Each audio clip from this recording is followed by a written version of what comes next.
कभी सोचा है कि जुमे की दोपहर और इतवार की सुबह के बीच 3 दिन और 3 रातें कैसे पूरी हो सकती हैं? क्या बाइबल की रियाजी गलत है? जुमा से इतवार तक तो 72 घंटे बनते ही नहीं, तो फिर 3 दिन और 3 रात की हकीकत क्या है? जुमा को तदफीन और इतवार को जी उठना, ये 3 दिन कैसे हुए? तजाद या इलाही हिकमत? आज हम बाइबल के इस सबसे बड़े इतराज का इल्मी और तारीखी जवाब तलाश करेंगे। तो सबसे पहले इस बुनियादी मसले की बात करते हैं जिसने लोगों को इतने अरसे से उलझन में डाला हुआ है। हिसाब किताब करे तो ये नामुमकिन लगता है ना? लेकिन ये दरअसल एक बहुत पुरानी और दिलचस्प पहेली है। पेशगोई का एक बड़ा राज ये है कि वो बज़ाहिर नामुमकिन नजर आती है, ताकि जब वो पूरी हो तो इंसानी अक्ल दंग रह जाए। ये खास निशान फकीयों और फरीसियों को ही दिया गया था। यूना का 3 रात दिन मछली के पेट में रहना, इब्ने आदम का 3 रात दिन जमीन के अंदर रहना। याद रखिए, अक्सर पेशगोइयां एक खास तहजीब की जुबान और मुहावरे में दी जाती हैं। पहली नजर में तो ये एक खुला तजाद ही लगता है। यही तो असल सवाल है। जुमा की सुपहर से लेकर इतवार की सुबह तक अगर आप घंटे गिनना शुरू करें तो ये तो बामुश्किल 2 दिन बनते हैं।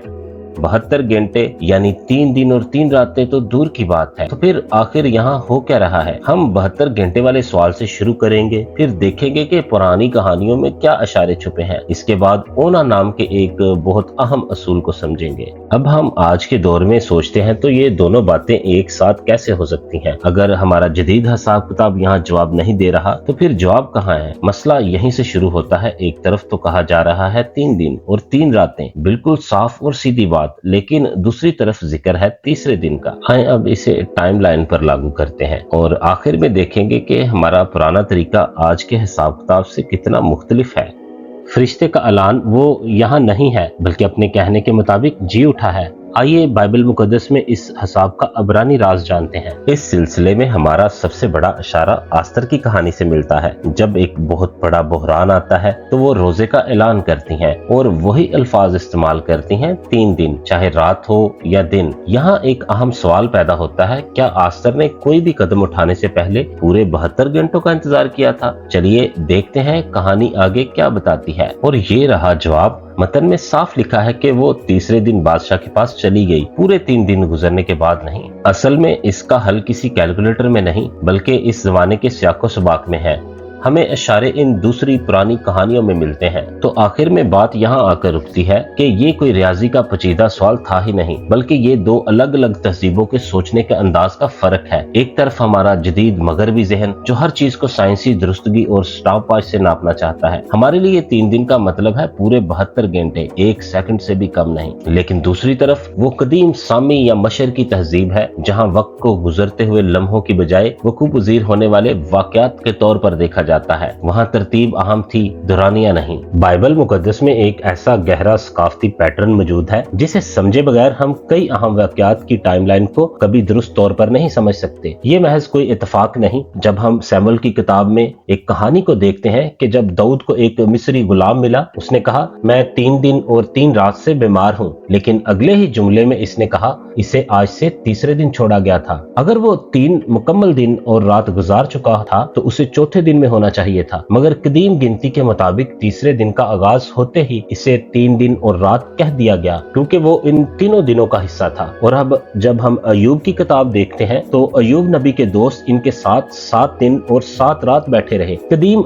यहूदी अदब के मुताबिक ये 168 घंटे नहीं थे, बल्कि 100 के 7 अलग अलग दिन थे। चाहे पहला और आखिरी दिन चंद घंटों का क्यों ना हो, इसे मुकम्मल होना माना गया। यही वो चाबी है जो मसीह के जी उठने की टाइमलाइन को समझने में मदद देती है। हिसाब घंटों का नहीं, बल्कि दिनों की हाजिरी का था। याद रखिए, शागिर्द तो परेशान थे, लेकिन यीशु के दुश्मनों फरीसियों को वक्त का हिसाब बिल्कुल ठीक मालूम था। इन्हें पता था कि 3 दिन का असल मतलब क्या है। बाइबल के मुताबिक उन्होंने पिलातुस से कहा, उसने कहा था मैं 3 दिन के बाद जी उठूंगा, इसलिए तीसरे दिन तक कब्र पर पहरा बैठा दूं। गौर करें, वो कह रहे हैं 3 दिन के बाद, लेकिन पहरा सिर्फ तीसरे दिन तक का मांग रहे हैं। अगर इनके नजदीक इसका मतलब पूरे 72 घंटे होता तो वो चौथे दिन का पहरा लगवाते। ये साबित करता है कि फरीसी यहूदी मुहावरे के माहिर थे। इनके लिए तीसरा दिन ही 3 दिन और रात की पेशगोई का पूरा होना था। दुश्मन का अपना हिसाब इस तारीखी हकीकत की सबसे बड़ी गवाही है। आखिर में तीसरे नंबर पर हम ओना के बारे में सीखेंगे। ये वक्त की इकाई के लिए एक इब्रानी इस्तिलाह है। इसका कोई भी हिस्सा पूरे के तौर पर शुमार होता है। ये बहुत बड़ा इशारा है। इसका मतलब ये हुआ कि इनके लिए 3 दिन और रात का मतलब लफ्जी 72 घंटे नहीं, बल्कि एक ऐसा वाकया था जो 3 अलग अलग कैलेंडर के दिनों पर मुहित था। इस तस्वर को कहते हैं ओना। ये कदीम यहूदी निज़ाम में वक्त की पैमाइश की बुनियाद थी, जिसे हम शमूलियती हिसाब या इंक्लूसिव रेकनिंग भी कहते हैं। मिक्सोत हायोम की कोलो। तो आइए अब इस असूल को अपनी टाइमलाइन पर लागू करते हैं। हमारा सफर शुरू होता है पहले दिन से, यानी जुमा। असूल ये था कि वक्त के किसी भी हिस्से को, चाहे वो कितना ही छोटा क्यों ना हो, पूरा माना जाएगा। मतलब अगर नए दिन का सफर 1 मिनट भी शुरू हो गया ना, तो बस वो पूरा दिन गिनती में आ गया। यसु मसीह को जुमा की सपहर यानी तैयारी के दिन कब्र में उतारा गया। अब अगर हम अपनी जदीद घड़ी में देखें तो गुरूब आफ्ताब में सिर्फ चंद घंटे ही बाकी थे। लेकिन याद रखिए, कदीम यहूदी असूल उना के मुताबिक दिन का वो छोटा सा हिस्सा भी गिनती में आ गया, चाहे वो चंद घंटे ही क्यों ना हो। जैसे ही वो दिन शुरू हुआ, इसे पहला दिन तस्लीम कर लिया गया। इसीलिए बाइबल के बयानात में जुमा को पहला दिन माना जाता है, क्योंकि शमूलियती गिनती में हिस्सा पूरे के बराबर होता है। ये हमारी टाइमलाइन का पहला संगे मेल है। पहले दिन के बाद अब बारी आती है दूसरे दिन की, यानी हफ्ता या सबत का दिन। ये हमारी टाइमलाइन का वो हिस्सा है जिस पर किसी को इतराज नहीं होता, क्योंकि ये मुकम्मल 24 घंटों पर मुहित है। जुमा की शाम जैसे ही सूरज गुरूब हुआ, यहूदी कैलेंडर के मुताबिक अगला दिन यानी सबत शुरू हो गया। ये दूसरा दिन ओना है, जिसमें एक मुकम्मल रात, एक मुकम्मल दिन शामिल है। यसु मसीह इस पूरे दिन कब्र में मुकीम रहे। रियाजी के एतबार से ये एक मुकम्मल इकाई है और कदीम शमूलियती हिसाब में ये हमारी गिनती का दूसरा स्तून बनता है। जदीद ज़हन कहता है अभी तो 72 घंटे पूरे ही नहीं हुए, लेकिन ओना का कदीम कानून कहता है जैसे ही हफ्ते की शाम सूरज गुरूब हुआ, यहूदी कैलेंडर के मुताबिक तीसरा दिन शुरू हो गया। अतवार की सुबह जब अंधेरा ही था और सूरज निकल रहा था, यसु मुर्दों में से जी उठा। चूंकि तीसरे दिन का आगाज हो चुका था, इसका एक हिस्सा गुजर चुका था, इसलिए शमूलियती गिनती के मुताबिक ये तीसरा ओना तस्लीम किया गया। अब तमाम कड़ियां एक जगह पर हैं, 3 दिन और 3 रातें। इसीलिए फरिश्तों ने, शागिर्दों ने और खुद यसु ने इसे तीसरा दिन कहा। यहाँ रियाजी की घड़ी नहीं, बल्कि कदीम तहजीब का वो उना का असूल काम कर रहा था, जिसने 3 अलग अलग दिनों के हिस्सों को मिलाकर 3 दिन और 3 रातें का मुहावरा सच कर दिखाया। एनाक्रोनिज्म का मतलब जमाने की मिलावट है। ये तब होता है जब हम 2000 साल पुरानी बात को आज के 21वीं सदी के डिजिटल दौर की ऐनक लगाकर देखने की कोशिश करते हैं।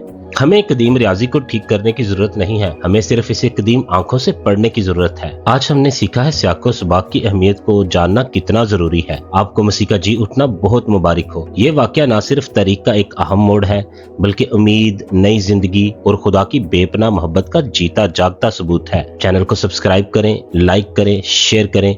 खुदावंद आपको बरकत दे। शालोम।